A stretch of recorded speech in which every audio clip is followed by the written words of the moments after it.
আসসালামু আলাইকুম বন্ধুরা, পারভেজ ভিলেজ ফুড আরেকটি নতুন ভিডিওতে আপনাদের সবাইকে স্বাগত। আজকে আমি এখানে নিয়েছি, দেখুন, 1.5 কিলো সাইজের একটা সিলভার কাপ মাছ। এই মাছটা কেটে আজকে রান্না করে আপনাদের মাঝে শেয়ার করব। তো কেউ কোথাও যাবেন না, পুরো ভিডিওটা দেখতে থাকুন। আমি এখানে একটা চামচ নিয়েছি, এই চামচের সাহায্যে এই মাছের আঁশগুলো তুলে নিব। এই সিলভার কাপ মাছের আঁশগুলো দেখুন একদম মিহি থাকে, গুড়ি গুড়ি আঁশ। এরকম চামচের সাহায্যে তুলে নিলে তাড়াতাড়ি হয়ে যায়।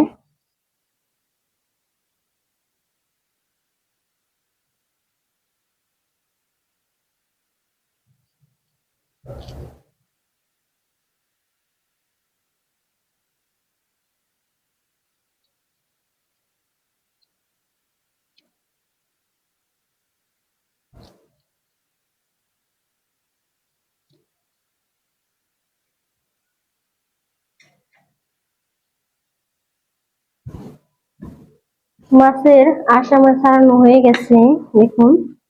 এখন আমি মাছটা কেটে নিব।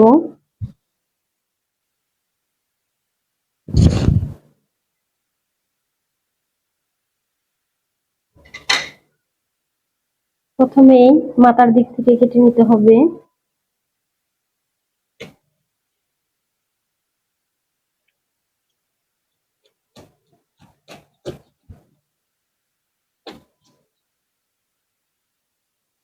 মাথাটা আলাদা করে নিয়েছি। এখন আমি লেজের দিকটা থেকে একটু কেটে নিব। পাখনাগুলো আগে কাটে নিই।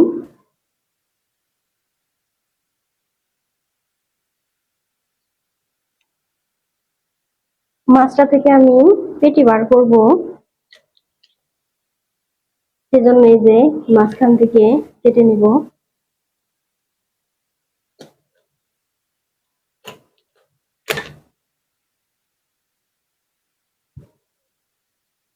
এখন আমি এই মাছটা পিস পিস করে কেটে নিব।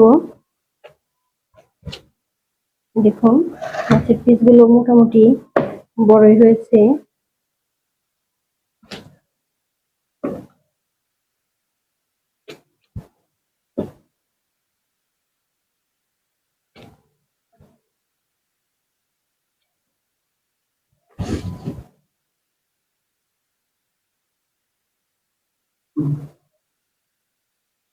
বাকি মাছটাও আমি একইভাবে কেটে নিব। দেখুন, সব মাছ আমার কাটা হয়ে গেছে। আর মাথাটা আমি কাটিনি, এভাবে আনামে হয়ে গেছে। মাথা দিয়ে অন্য একটা রেসিপি হবে। তো মাছগুলো প্রথমে আমি ভালো করে ধুয়ে নিয়ে তারপর আবার ফিরে আসছি। মাছগুলো আমি খুব ভালো করে ধুয়ে নিয়েছি। শহরের এদিকে টাটকা মাছ পাওয়া যায় না, খুব কমই পাওয়া যায়, বরফের মাছ, সেজন্য একটু হয়ে গেছে, মাছের মাংসটা খুলে খুলে গেছে। তো প্রথমে আমি এখানে দিয়ে দিব সামান্য পরিমাণে একটু হলুদের গুঁড়া,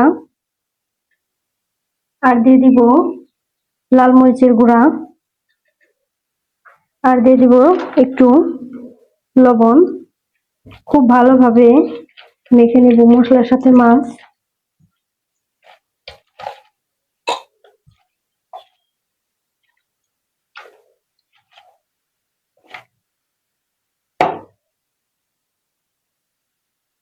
মাছ আর মশলা খুব ভালোভাবে মেখে নিয়েছি। মাছ ভাজার জন্য এখানে একটা তাও বসিয়ে দিয়েছি। তাওটা গরম হয়ে গেছে, এখানে দিয়ে দিব সাদা তেল। তেলটা গরম হলেই আমি মাছটা দিয়ে দিব। তেলটা খুব ভালো করে গরম হয়ে গেছে। এখন আমি মশলা মাখানো মাছগুলো দিয়ে দিব। এখানে আমি সব মাছ নিইনি, এত মাছ তো খাওয়া হবে না। আমার যতটা লাগবে ততটা নিয়েছি, আর বাকি মাছ রেখে দিয়েছি।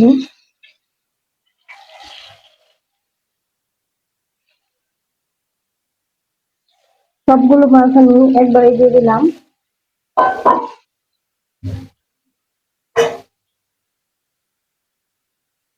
একটা পিস ভাজা হয়ে গেছে, এখন আমি মাছগুলো উল্টে দেবো।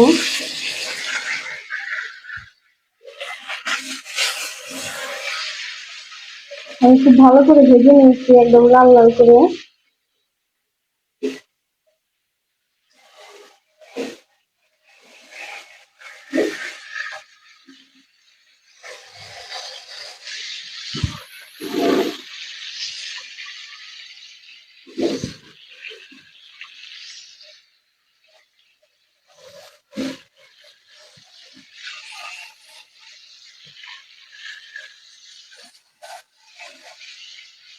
অপর কিছু আমি একইভাবে একদম লাল করে ভেজে নিব।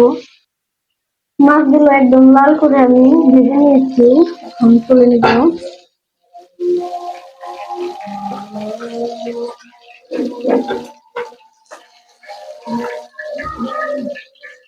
দেখুন একদম লাল লাল করে ভেজে নিয়েছি।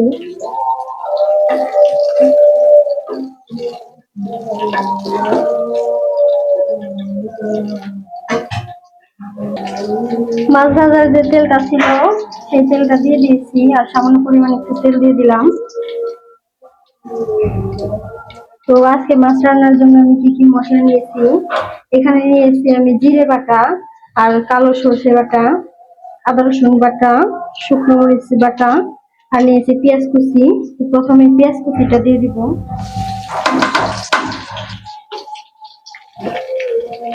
পেঁয়াজটাকে হালকা একটু ভেজে নেব, খুব লাল করে ভাজবো না, একদম হালকা ভাজবো।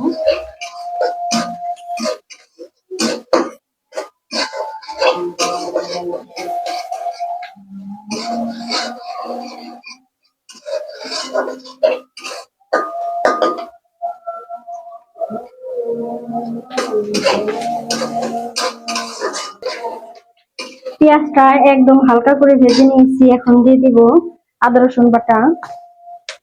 আদা রসুন বাটা দিয়ে আর সামান্য একটু ভাজবো, যাতে আদা রসুনের কাঁচা গন্ধটা চলে যায়।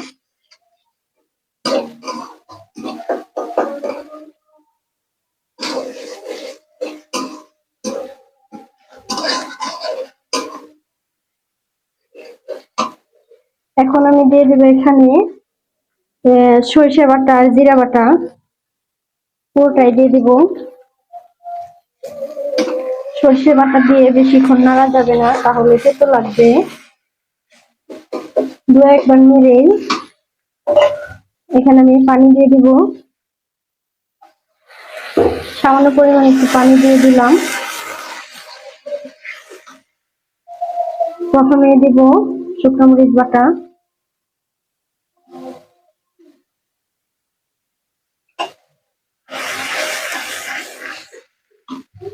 দিয়ে দিব এখানে স্বাদ মতো একটু লবণ,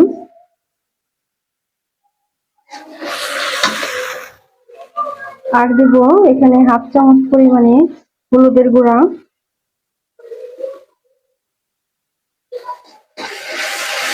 মশলাটাকে খুব ভালো করে কষে নিতে হবে।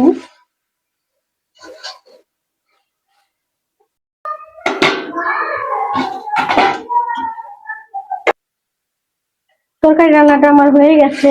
দেখুন এর চেয়ে বেশি আর ঝোল আমি শুকাবো না, এখন আমি ঢেলে নেব।